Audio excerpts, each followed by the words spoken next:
तुम्हारा स्वागत है मेरे प्यारे बच्चों। आज दादी माँ से फिर एक कहानी सुनोगे?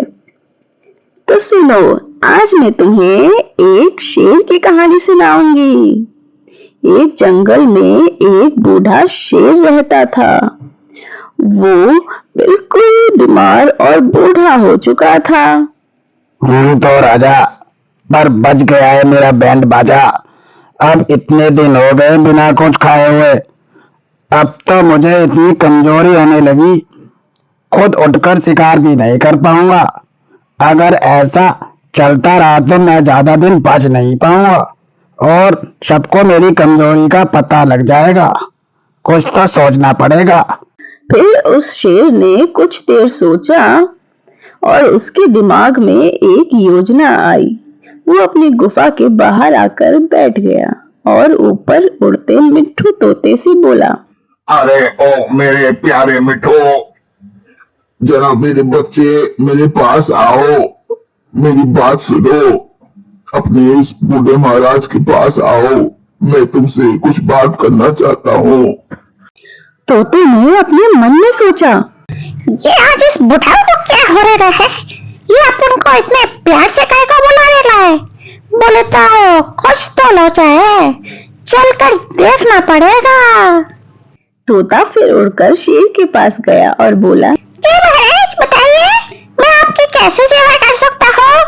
अरे मेरे प्यारे मिठो, मैं जानता हूँ मैंने तुम सभी जानवरों को बहुत परेशान किया है और कुछ हो तो मैं खा भी चुका हूँ, लेकिन इस बात का मुझे बड़ा अफसोस है। अब मैं बूढ़ा हो चुका हूँ, मुझे एक जानलेवा बीमारी हो चुकी है।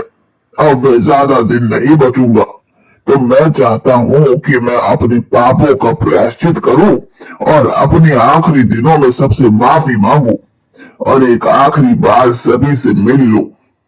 लेकिन मेरी इतनी हिम्मत नहीं कि मैं जंगल में जाकर सबसे मिल सकूं। तो क्या तुम मेरा संदेश सभी तक पहुंचा दोगे मेरे प्यारे मिठू? तोते ने मन में सोचा, इस मामू का काम तो करना ही पड़ेगा, नहीं तो ये अपन को इधर ही चबा डालेगा। फिर वो बोला, जी महाराज, क्यों नहीं, जरूर, मैं सभी तक अभी ये संदेश पहुंचा कर आता हूँ। तो मैं चला। वो शेर भी फिर आराम से अपनी गुफा के अंदर गया और जाकर आराम करने लगा। इधर तोता जंगल में सभी जानवरों को इकट्ठा करके बोला, अपन के पास तुम्हारे वास्ते गर्मा गर्म सॉलिड खबर है। वो अपना शेर से मरा है ना, वो बहुत ही बीमार है और अपने आखिरी दिन गिन रहा है। वो तुम सबसे मिलना चाहता है और बोल रहा था कि कुछ पाप फूप की माफी मांगना चाहता है। बोले तो ऐसा उसने बोला, बाकी अपन का कोई गारंटी नहीं है। जिसको जाना है वो जा सकता है। अपन का काम खत्म, चलता है भाई लोग। तोते के वहां से जाते ही सारे जानवरों में खुसर फुसर शुरू हो गई। वो सभी बातें करने लगे। अरे मौला बहन, क्या लगता है तुम्हें, जाना चाहिए क्या हमें? सोच तो रही हो, देखो एक बार, पर आज तो मुझे कुछ जरूरी काम है, मैं कल जाऊंगी। तुम मिलाओ आज। हाँ ठीक है, आखिरी वक्त में बेचारा पछता रहा है, मैं अभी मिलकर आती हूँ। जब वो बकरी शेर की गुफा के बाहर पहुंची तो बाहर से बोली, महाराज। कौन है? जी मैं झुमकी बकरी आपसे मिलने आई हूँ। अरे झुमकी बहन, बहुत अच्छा लगा कि तुम मुझ बीमार का हाल लेने आई हो, पर मैं तो उठकर बाहर तक आने के काबिल भी नहीं हूँ। मेरे घुटने जवाब दे गए हैं। आए हाय, आओ जरा अंदर आकर मेरे घुटनों पर थोड़ा तेल लगा दो, तुम्हारा बड़ा एहसान होगा। बकरी थोड़ी हिचकिचाई, लेकिन फिर महाराज की बात कैसे टालती, तो वो अंदर चली गई। लेकिन फिर कभी बाहर नहीं आ पाई, क्योंकि वो दुष्ट शेर उसे अपना शिकार बना चुका था। ऐसे ही शेर से रोज कोई ना कोई जानवर मिलने जाता और शेर को बैठे बिठाए खूब खाने को मिल जाता। 3-4 दिन में ही वो बिल्कुल पहले जैसा मोटा तगड़ा हो गया। अब फीलिंग आ रही है ना मुझे, बिल्कुल शेर महाराज वाली। अब तो बैठे बिठाए ये बेवकूफ जानवर रोज मेरे आकर भूख मिटा जाते हैं। हा हा हा हा। अगले दिन चालाक लोमड़ी वहां गई।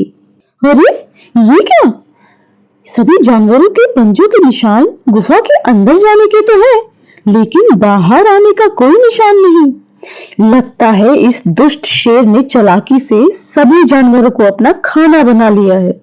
इसे तो सबक सिखाना पड़ेगा।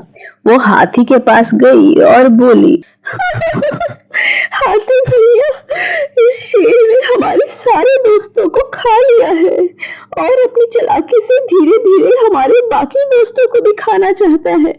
अगर ऐसा ही चलता रहा तो ये दुष्ट पूरे जंगल को खत्म कर देगा। क्या उसकी इतनी हिम्मत? मैं अभी जाकर उसे खत्म करके आता हूँ। नहीं नहीं, रुको हाथी भैया, सुनो तो जरा। मेरे पास एक योजना है। हम योजना के तहत जाएंगे और आज उस शेर का ही शिकार करेंगे। चलो मेरे साथ। महाराज, कौन है? मैं हूँ लूसी लोमड़ी। अरे प्यारी लूसी बहन, बहुत अच्छा लगा तुम मुझ बीमार से मिलने आई हो, लेकिन तुम तो जानती ही हो मेरी कितनी तबीयत खराब है। आए, मुझसे तो उठा भी नहीं जाएगा।